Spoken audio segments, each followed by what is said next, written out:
you see zone defense and you know you've got a drag route on as your primary call, you've got to be really careful as a passer about how far you let your guy go because he might wander into some tough coverage. They come out with one back and 3 tight ends. Now Ryan going to give it to Freeman. Muscles him off. And here he'll be brought down a little shy of the 35 at the 36. It's a 7-yard gain there, and it's good enough to move the chains. And now they're in the hurry-up.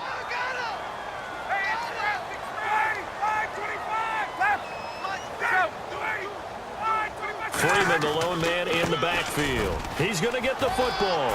And past the 30, down to about the 27. Give him 9 on the carry that time, and they're set up with a 2nd and 1. Some runs are blocked so well, you almost forget that someone has to carry the ball to gain the yardage. The leverage by the offensive line to create space up front, really well done.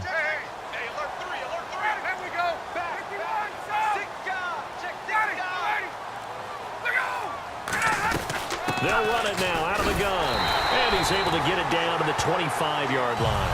Only a gain of a yard, but that's all they needed, as that's going to move the chains. Tough day, tough sledding right there, and it's been that way the entire game. Not a whole lot of room to ramble for him. Yeah, you're right. It's been that way all afternoon. Didn't get a whole lot better there.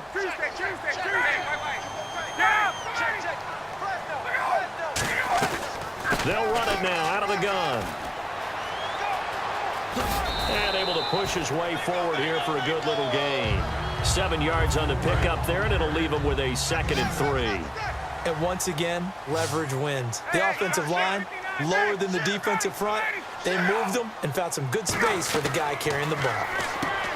To throw is Ryan. Getting it out left side to Sanu. It's a gain of 4 there, and it gives him a new set of downs.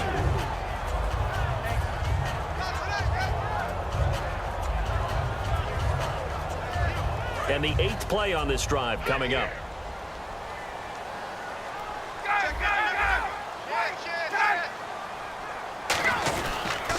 They'll toss it to Coleman. And they go the wrong way here. Knocked back to the 20. It's a loss of 5 there, bringing up 2nd. So the myth has been shattered. Every cornerback in the league is not just a cover corner. Some of them will stick their nose in there and make plays exactly as we just saw there. A big loss suffered by the offense after that nice tackle. Freeman, the lone man in the backfield.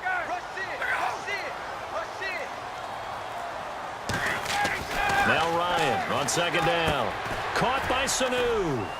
And on this one, he'll get to the 15, right at the 15-yard line. That catch good for 5. It's 3rd down. And when you're playing a quarterback with some experience and some moxie, you enter the danger zone when you decide to blitz him, because if he's able to diagnose as he did on that play, he can hurt you downfield. He reads defenses so well, doesn't he? He really does, and the best part about that play for him, I don't think that was his primary target. I don't think so either. I think he had the read, figured out where the blitz was coming from, and went to a secondary target for a really nice game. Here's Ryan. That's complete right around the 8. And he will have the 1st down before he's brought down at the 3. But give the defensive guys a little bit of credit. They didn't let the deep ball beat them on that play, did they? No, the drag, that guy can be your safety valve. We saw it right there. Yeah, and it picked up a 1st down for them, too.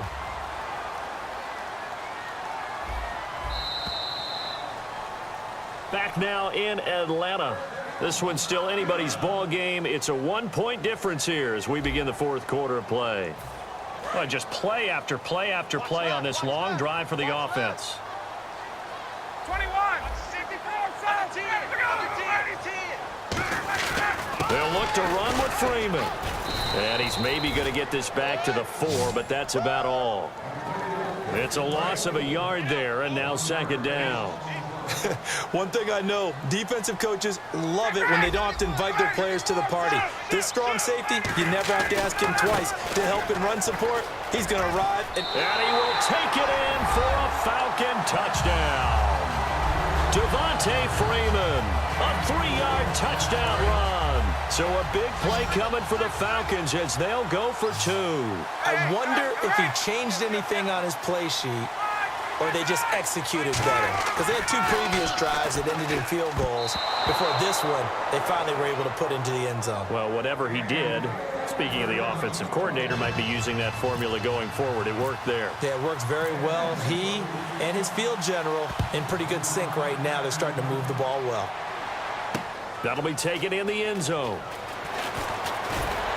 And with a new rule, that decision to bring it out will cost him about 5 yards as he only gets to the 20. The Bronco offense now set to come back out onto the field. Last time they were out, they scored. Still trailing here, though, so some work to do. But it's okay in terms of mindset. Because they scored the last time, they're not quite as worried about being down on the scoreboard because now their confidence is a little bit higher.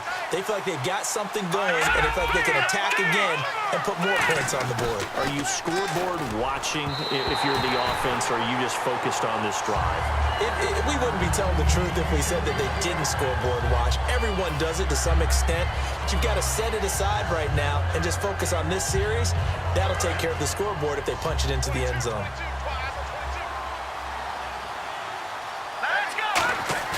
A play fake to Anderson. It's Simeon. And Green with a catch left side. A big play there on the catch and run. 65 yards. Coaches really don't care from what position they get this, but run after the catch ability, rack ability, is often the difference between winning and losing and changing field position. And that's complete to the tight end Hireman. And he is into the end zone for a Denver touchdown. Their big tight end, a 15-yard touchdown grab. And the Broncos have taken the lead here in the fourth quarter. So now a big play here as the Broncos will line up to go for 2.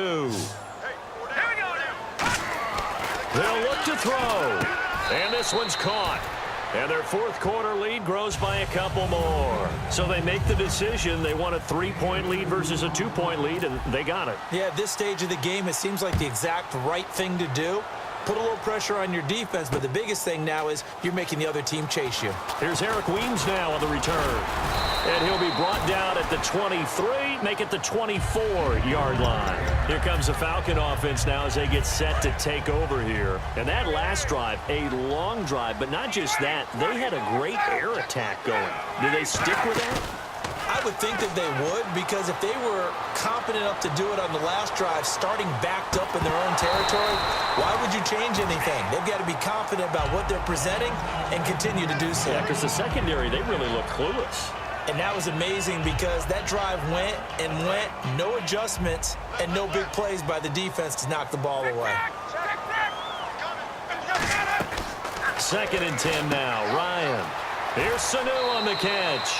That catch good for 5. It's 3rd down.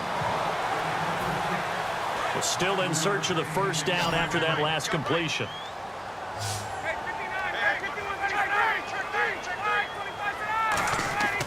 Ryan.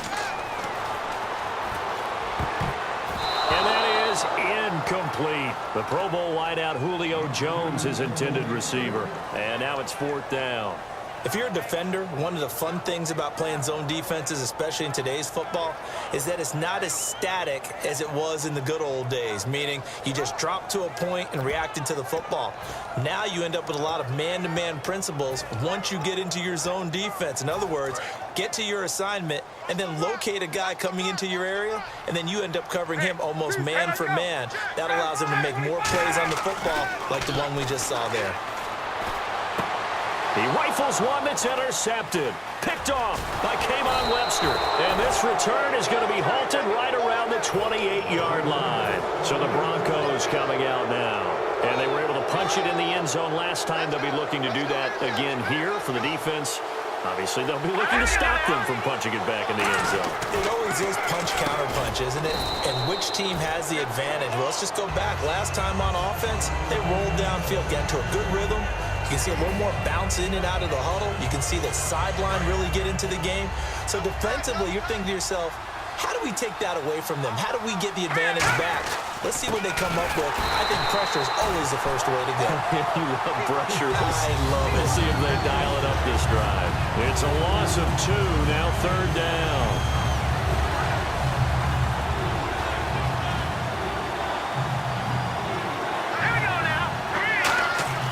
Throwing on third down, Simeon. It's a short one here, complete to his tight end. And he's going to have a first down here as he gets this one to the 17-yard line. And that pickup of a first down, that's going to leave a mark because they really needed to stop them there, didn't they? Oh, so frustrating. Defensively, you're a play away from getting that football back here, down late, tough. Now they've got to find a way to create a turnover or takeaway. Otherwise, this one will probably get away from them. And he's heating up at the line of scrimmage. Might have gotten a yard down to the 16. And now a timeout defensively by the Falcons. It's just their first. They'll be down to 2 remaining as we step aside here in the fourth quarter. And the defense in desperate need of a stop. They have to get off the field and get the ball back to their offense if they want a chance. To throw on second is Simeon. Green with a catch left side. It's a good gain of 11. Sets him up first and goal. When you execute a drag or a crossing route really well and give them a chance to let it develop a little bit, you can gain some significant yardage hitting your tight end on that one. And here we go on first and goal. They'll run Anderson. And he'll get this one back to the 5-yard line, but no further than that. They'll say no gain on the play, and it'll be second and goal. The fourth quarter here, they've got the lead. They want to keep it on the ground. That's what they're doing. Smart football. Keep the clock grinding. Keep it going. But you got to figure now, they're going to see more people stacked up at the line of scrimmage as they try and bleed it out. Possible run anticipation here as the D-line sandwiches together. To throw is Simeon. And he'll take it into the end zone for a Denver score. Demaryius Thomas from 4 yards out. And the Broncos use the short field to their advantage as they cash in for 6. And it's up and good.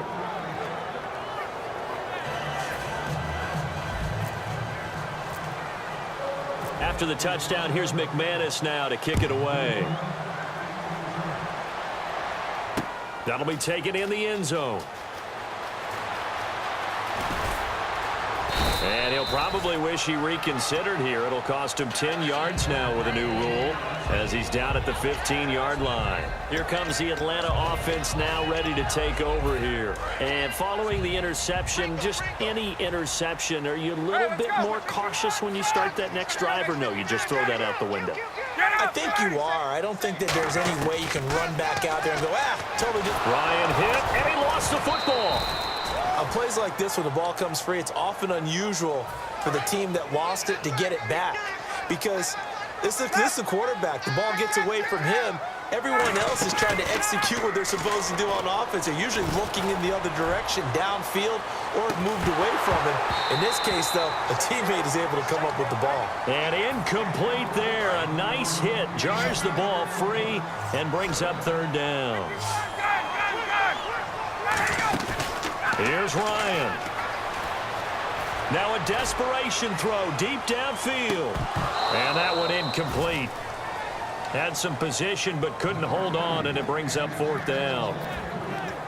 And when all else fails as a defender, when you're not there in the coverage, your best friend is exactly what we saw there. A big play shot taken by the offense. Unfortunately, it ended in a big drop. Here's Ryan.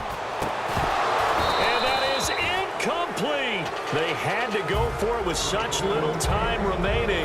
And the Broncos are close to finishing off this football game. And Denver getting set to take the field. Getting down to the end here, they have a 2-score lead. Barely, but it's a 2-score lead, so that probably makes you as a coach feel a lot more comfortable right now, doesn't it, Charles? It does, but it doesn't mean now you...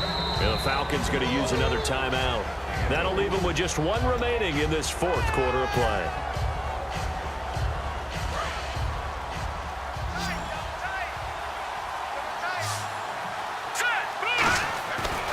Looks like he'll throw here. Nowhere to escape, and he goes down. And play is stopped here. Timeout. It's the defense calling the timeout here. That'll be their third and final stoppage here as we step aside. Here we go. 3, 9, 10. Simeon. That's complete right around the 8. And he is into the end zone for a Denver touchdown. Their big tight end.